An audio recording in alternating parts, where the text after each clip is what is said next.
Hello Aries, welcome to Guruma Hindi tarot. और ये reading है इस बारे में कि आपके रिलेशनशिप में अगला बड़ा चेंज कौन सा होगा। ये रीडिंग आपके लिए ही है। अगर आप ये सोचते रहते हैं कि आगे इस रिलेशनशिप में क्या होने वाला है, कौन से चेंजेस आने वाले हैं और आपको क्या एक्सपेक्ट करना चाहिए, तो चलिए स्टार्ट करते हैं। देखते हैं कि क्या मैसेजेस हैं। आपके डायलेमा का कोई आंसर तो आपको ज़रूर मिल जाएगा। चलिए स्टार्ट करते हैं। Messages for Aries.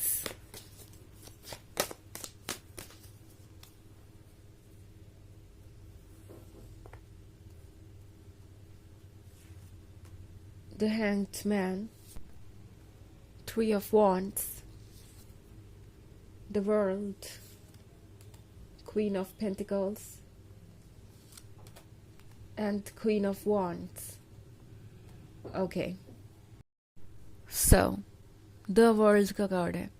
तो जो चीज़ें रुक गई थी वो फाइनली मोशन में आएंगी और आपको लगेगा कि फाइनली आपका रिलेशनशिप मूव कर रहा है। एरीज, थ्री ऑफ वॉन्ड्स का कार्ड है।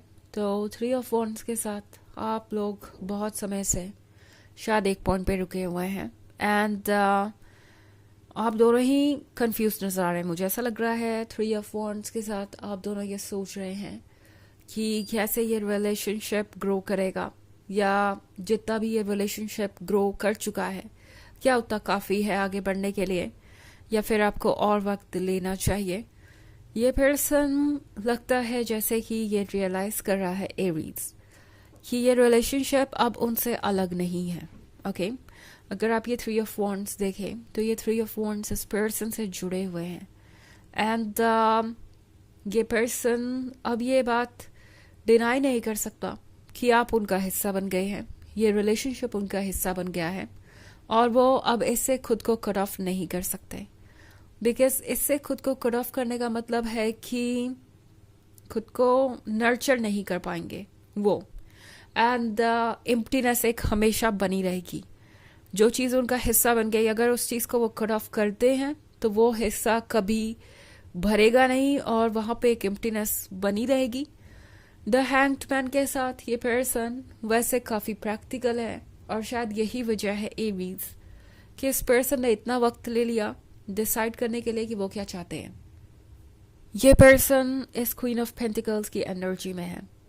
इस पर्सन को हमेशा से यही लगता था एरीज कि आप इस रिलेशनशिप में रहेंगे चाहे उनका अप्रोच जो भी हो, एंड उन्हें लव को कोई इम्पोर्टेंस बनाने की ज़रूरत नहीं है बिकॉज लव तो वेट कर सकता है, वो जितना समय चाहे ले सकते हैं और एरीज को कोई प्रॉब्लम नहीं होने वाली। एरीज कहीं जाने नहीं वाला है एंड चीज़ें हमेशा उनके कंट्रोल में रहेंगी। बट अब द हैंग्ड मैन के साथ इस पर्सन का दिमाग थोड़ा ज़्यादा काम कर रहा है, पहले से थोड़ा ज़्यादा एक्टिव है एंड वो इस क्वीन ऑफ वॉन्ड्स को देख रहे हैं और इस क्वीन ऑफ वॉन्ड्स को देख के वो सोच रहे हैं कि ये क्वीन ऑफ वॉन्ड्स बहुत प्रीशियस है।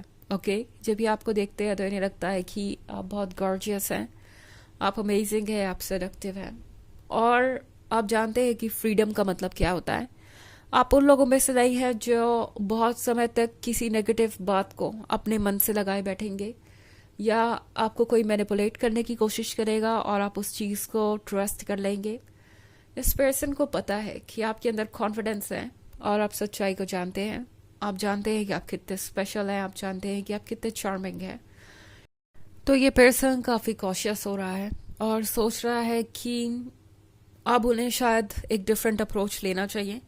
अब वाकई में उनका विजडम काम कर रहा है और नेक्स्ट स्टेज आपकी रिलेशनशिप में बहुत जल्दी ही आएगा बिकॉज इस पर्सन को पता है कि वो इस क्वीन ऑफ वॉन्ड्स को अगर इग्नोर करेंगे तो क्वीन ऑफ वॉन्ड्स को ज़रूर लूज कर देंगे।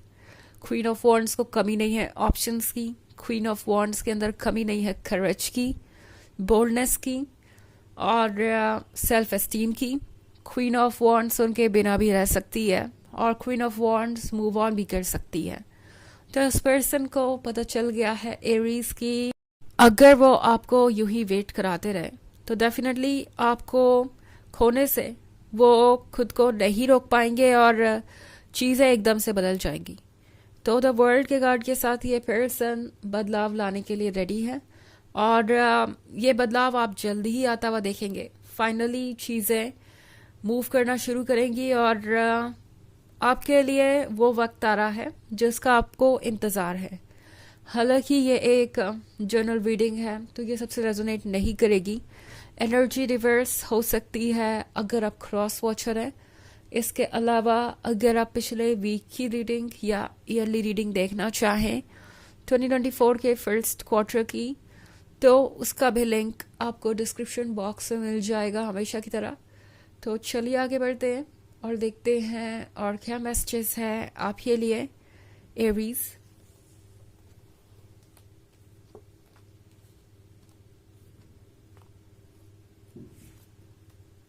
Strength,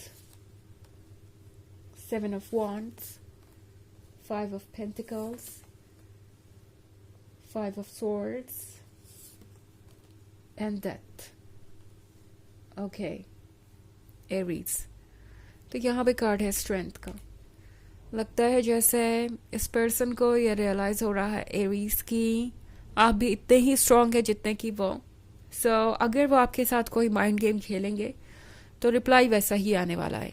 ऐसा नहीं होगा कि आप सिर्फ और सिर्फ किसी चीज़ को लेके परेशान रहेंगे और अपने मेंटल पीस को खो देंगे और इस पर्सन को अनकंडीशनल लव देते रहेंगे। इस पर्सन को पता है एरीज की अगर वो गेम खेलना जानते हैं तो आप भी कम नहीं है। इनफैक्ट यहाँ पे मैं 7 ऑफ वॉन्ड्स देख रही हूँ, तो ये 7 ऑफ वॉन्ड्स है खुद को डिफेंड करने के बारे में। आज तक जो कुछ भी इस पर्सन ने किया है वो खुद को उन चीज़ों से बचाना चाहेंगे। कोई ना कोई एक्सप्लेनेशन ये पर्सन आपको देने की कोशिश करेगा और ये पर्सन चाहेगा कि आप उस एक्सप्लेनेशन को सुने, क्योंकि उन्हें पता है कि जो उन्होंने किया है वो एक्सेप्टेबल नहीं है। यहाँ पे मैं 5 ऑफ पेंटिकल्स देख रही हूँ, तो ये किसी थर्ड पार्टी सिचुएशन के बारे में हो सकता है। एंड हो सकता है ये पर्सन किसी और की बातें सुन रहा था या किसी और को इन्होंने अपनी प्रायोरिटी बना लिया। कोई लव इंटरेस्ट हो सकता है या कोई भी ऐसा जो इस रिलेशनशिप को लेके खुश नहीं था और इस पर्सन को मैनिपुलेट कर रहा था। ऑल्सो 5 ऑफ पेंटिकल्स एरीज हो सकता है इनकी फाइनेंशियल हालत के बारे में। ये पर्सन हो सकता है बहुत ही ज़्यादा स्ट्रगल कर रहा हो फाइनेंशियली और इन्होंने आपसे कुछ लिया हो। अगर आपने इनको मॉनेटरीली किसी तरीके से हेल्प किया है तो इस पर्सन को पता है एरीज की उन्हें आपका एहसान चुकाना है।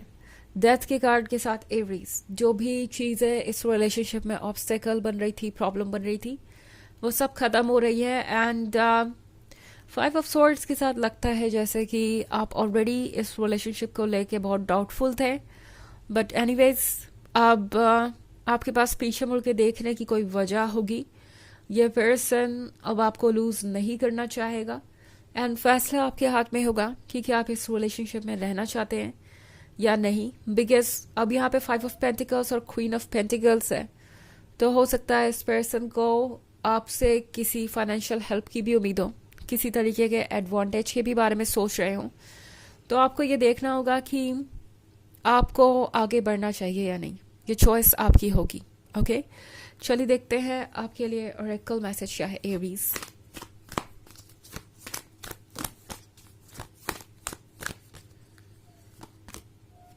Saint Germain, karma releasing, move beyond drama, create your own path, make room for good energy. तो ये कार्ड आपसे कह रहा है कि ये जो ड्रामा आपके लाइफ में चल रहा है इस पर्सन की वजह से, इससे आपको दूर जाना चाहिए। आपको अपना रास्ता खुद बनाना चाहिए एरीज। जो भी कार्मिक डेट थे आप दोनों के एक दूसरे से रिलेटेड, वो शायद पूरे हो रहे हैं और अब ये आप पे डिपेंड करेगा कि आप आगे कैसे बढ़ना चाहते हैं। वैसे टैरो आपको कह रहा है कि गुड एनर्जी को ही चूज़ कीजिए। जब भी कोई डिसीजन लेने में डिफ़िकल्टी हो, सोचिए कि आपके लिए क्या बेहतर है और बिना किसी हेजिटेशन के आगे बढ़िए। ओके, अपने लिए अच्छा सोचकर आप सेल्फिश नहीं बन जाएंगे। तो ये है रीडिंग इस बारे में कि अगला चेंज क्या आने वाला है आपके रिलेशनशिप में। आई होप आपको अच्छी लगी होगी। Thanks for watching. Till next video, bye.